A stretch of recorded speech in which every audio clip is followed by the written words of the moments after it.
Welcome to the People, Passion, and Purpose podcast, where you will hear from creative small business owners in the trenches every single day, talking story, talking lessons, talking failures, talking truth. I'm your host, Nina L. Kovner. Thank you so much for joining us.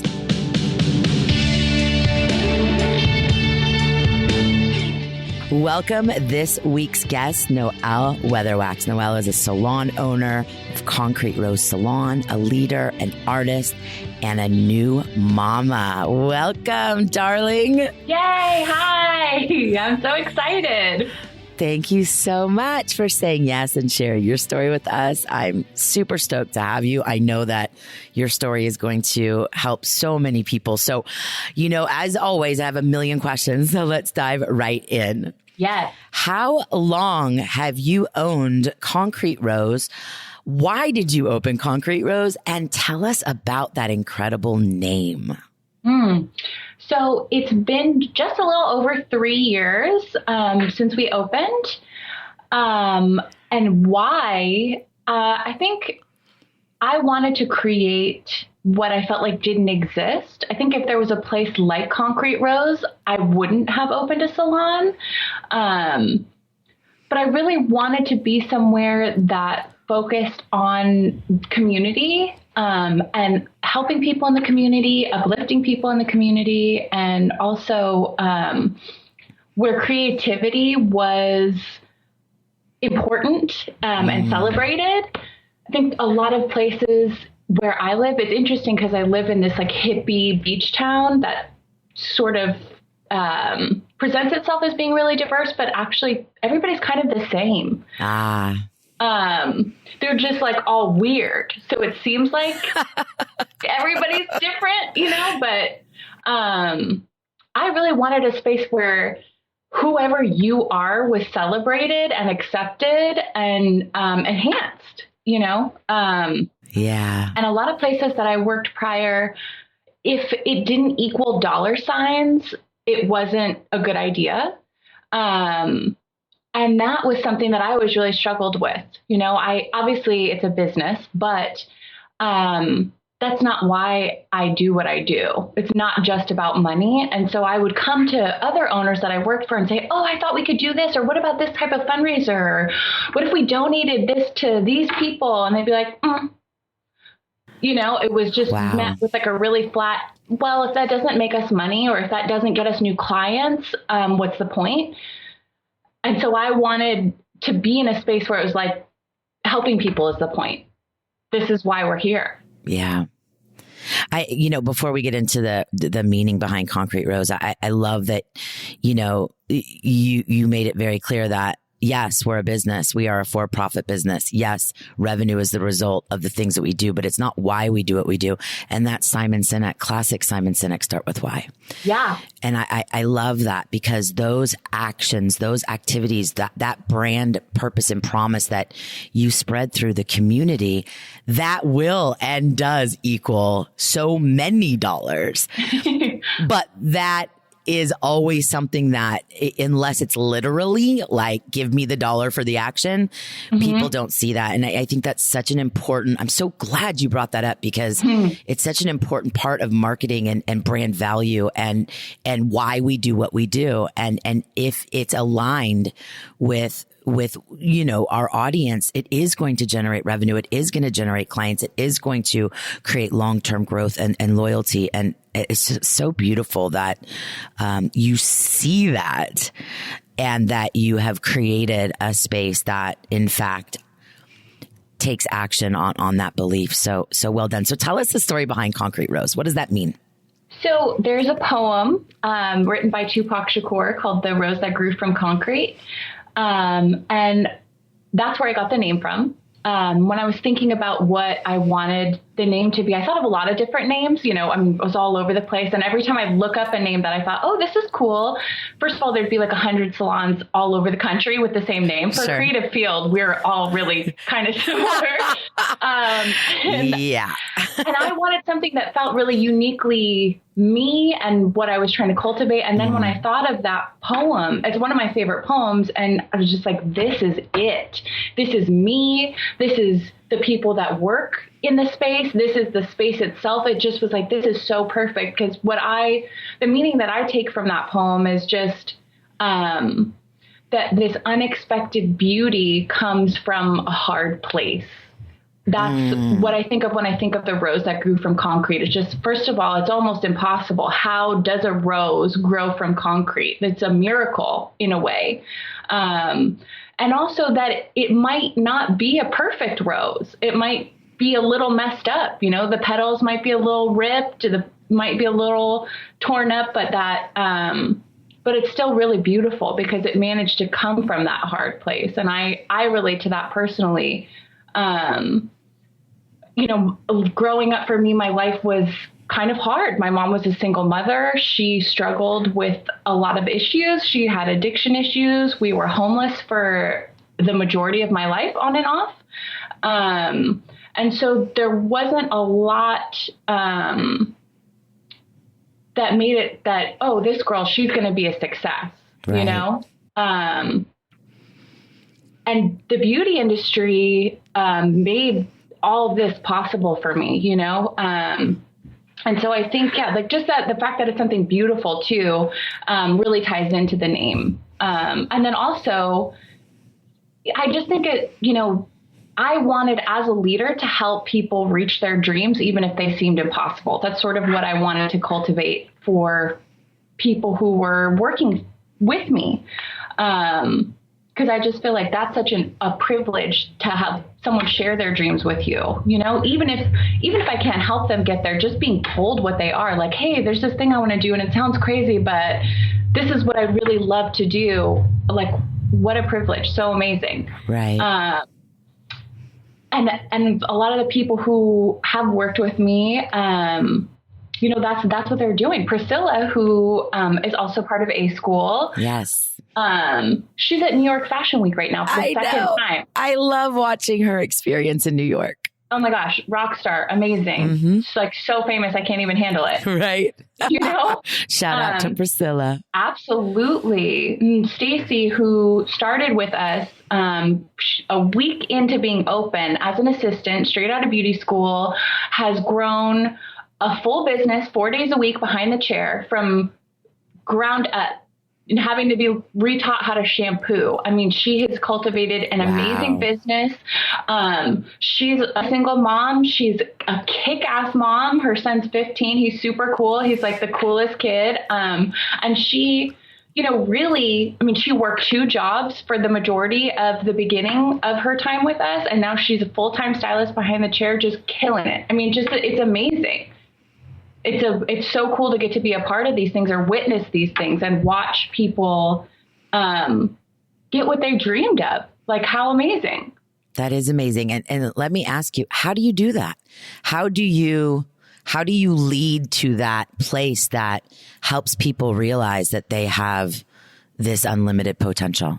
What do you think a few of those things are that you have cultivated at Concrete Rose? I think trying to create a space where people can be themselves and feel like unencumbered is really important, because I didn't do anything. I think I just created a space for them to do something. They did all that footwork. I think maybe certainly some guidance and hopefully leading by example, because that's what I'm doing every day, is chasing my dreams and trying to figure out what those are, and it changes. Sure. But yeah, I think just trying to be an example of like fearlessly going for your dreams and sharing those dreams with people, not being afraid to say it out loud, not being embarrassed, asking for help. That's something that has made my dreams possible, is knowing where I need help and asking for it. So just being an example of this, you want to do this, this is how you do it. So just follow my lead. And if you have questions, ask. Yeah. And then in terms of being a leader, I think, it's been a learning process. That was really new in opening the salon. I'd been a business owner as a behind the chair rental stylist, but I didn't have people that I was trying to lead. And so, I always tease Stacy, that she's like my first kid. Like I learned how to lead with her, just like she was learning how to be a hairstylist. I was learning how to be a leader. And so it wasn't always perfect. Because I think sometimes you expect people to be exactly like you, and they're not. No, they're not. So that was definitely like a strong learning curve for me of figuring out, okay, how can I adapt? And what can I do to make sure that this person is successful?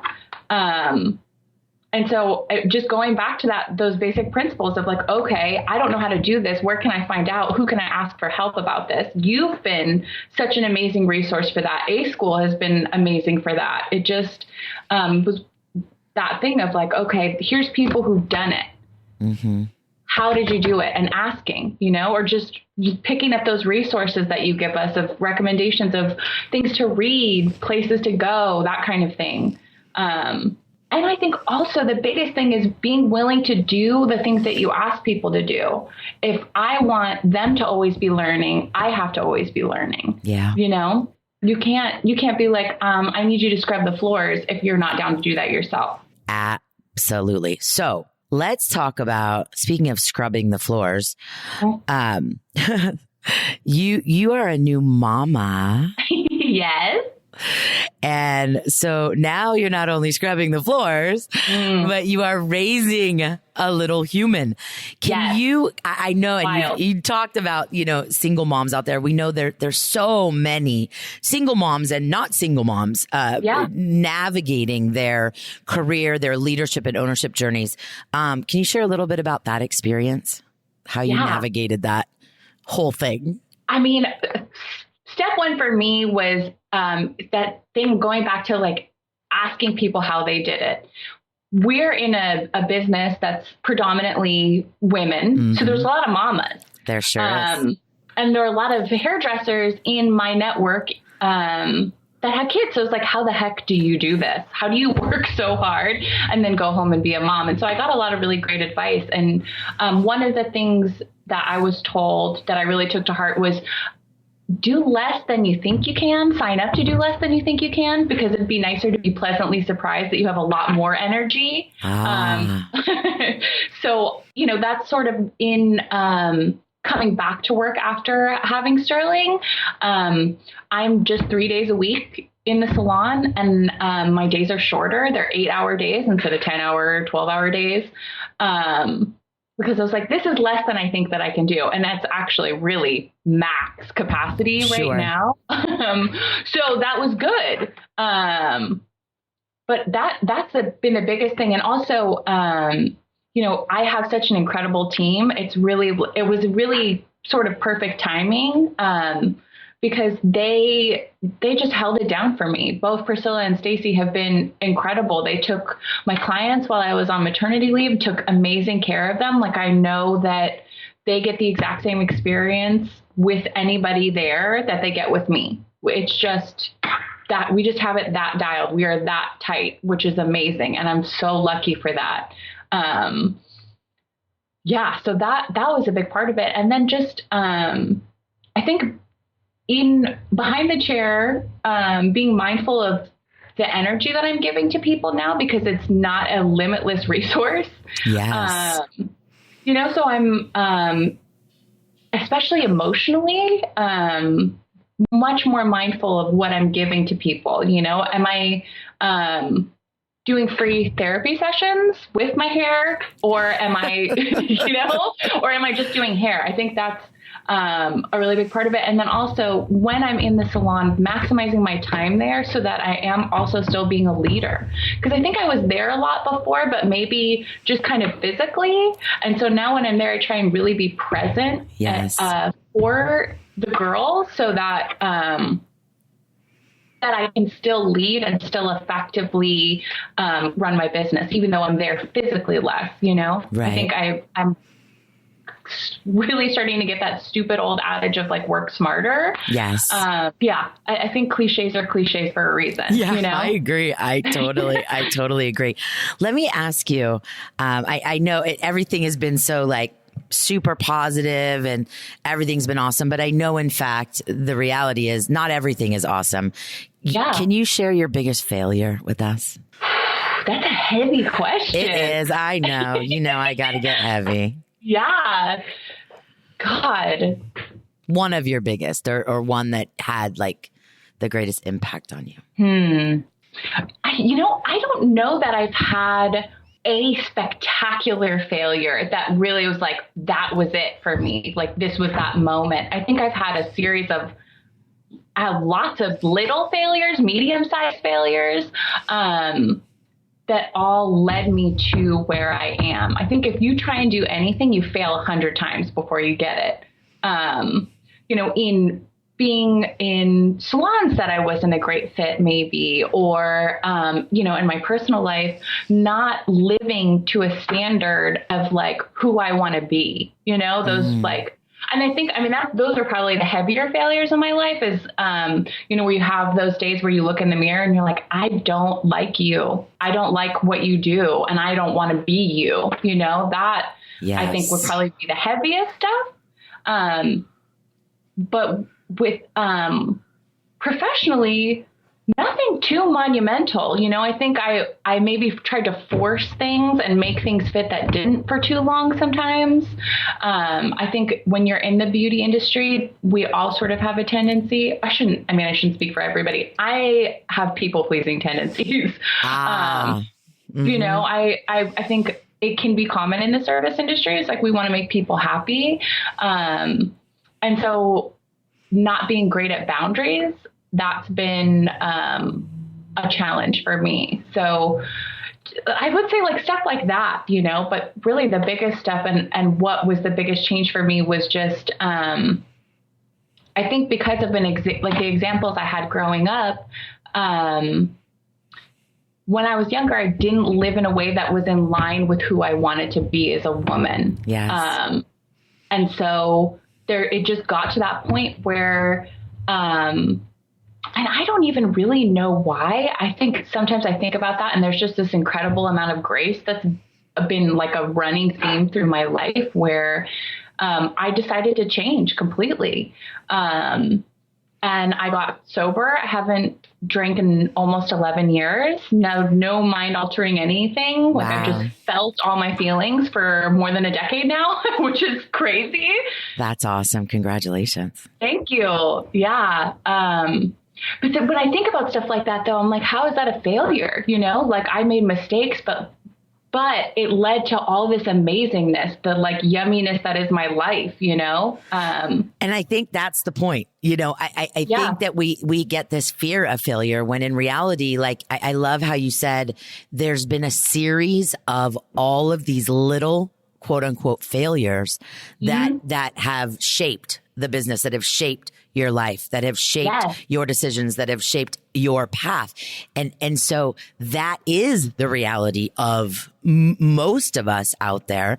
And so I believe that we can demystify that fear of that one huge failure when in reality we're going to be bumping along the entire way. And that's kind of the point of the journey. And I love how that's a big part of your story. Let me ask you, what does passion and purpose mean to you? It's funny. I knew this question was coming because of listening and I've like agonized over it. But then I was like, I want to be authentic. So I don't want a canned answer. So I tried not to think about what I was actually going to say. But I did look up the definitions of passion and purpose, which is interesting. But I'm going to start with passion, what I think passion is, or what I think of when I think of passion. It just, to me, is like where you get that energy to chase what's important to you. Yes. Even when you're almost on empty. Yes. That was like that fire that burns. Passion is that to me. So that's what I think of when I think of passion. And I think, passion, I think is easier to define, it means a lot of different things, but I think people are like, oh, I'm passionate about this. And what that means. Purpose is the one that I was like, whoa, that's heavy stuff. Because that's what we're all trying to figure out. What your purpose is, like, why are you here, like, on this planet? That's what I think of when I think of purpose. And I think we're all constantly searching for that, what our purpose is. And I think when I think about purpose, I think I know what my purpose definitely is not. And it's not to be perfect, and it's not to accumulate a bunch of shit. And somehow I still spend like 90% of my time trying to do those two things, even though I know that deep down in my heart that I'm not here to be perfect and I'm not here to just get stuff. That's where our energy goes, right?